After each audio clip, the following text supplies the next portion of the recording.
Okay, in this lesson, all I'm going to look at is interpreting slope and r squared after you run a linear regression. So here's an example. So the data in the table represent the club head speeds in miles per hour and the distance a golf ball travels for 8 swings of the club, and this distance is in yards.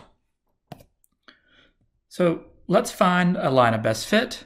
We're going to interpret the slope, and then let's determine the coefficient of determination, which is r squared, and interpret. Okay, so I want to input the data into Statcrunch. Going to press Stat, Regression, Simple, Linear.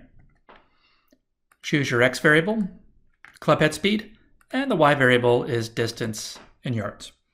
We'll leave everything else the same and press Compute.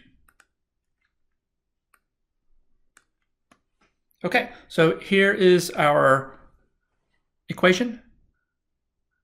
We have about negative 55.8 plus 3.2 times the club head speed, which is x.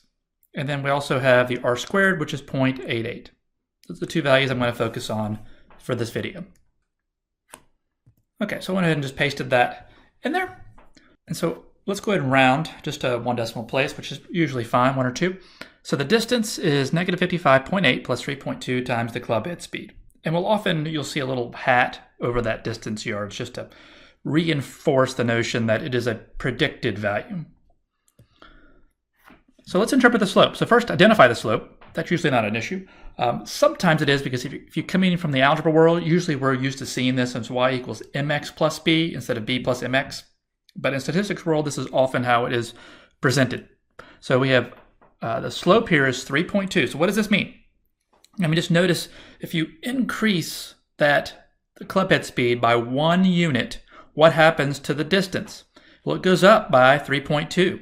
So if you put a 1 in for the club head speed, you're going to be multiplying by 3.2, adding it to that negative 55.8. You put a 2, you put a 3, and so on. It's going to increase our distance by 3.2 yards. So each additional 1 mile per hour of the club head speed, the distance the ball travels increases 3.2 yards.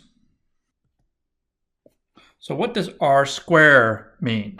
So there's that r squared at about 0.8811498888. We usually will round that to 1 decimal place, and you'll see r squared as a percent. So the r squared says that 88.1% of the variability in the y, in this case in the distance, in the response variable, is accounted for by variation in the x, in this case club speed.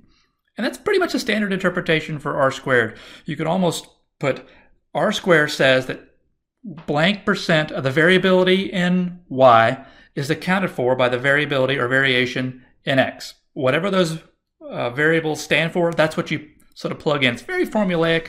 I'm not usually one to like those sort of formulaic interpretations, but we don't have a lot of wiggle room on this interpretation. So I don't recommend you sort of venture off on your own on interpreting these. That's a pretty standard interpretation for r squared. So I hope that helps on those two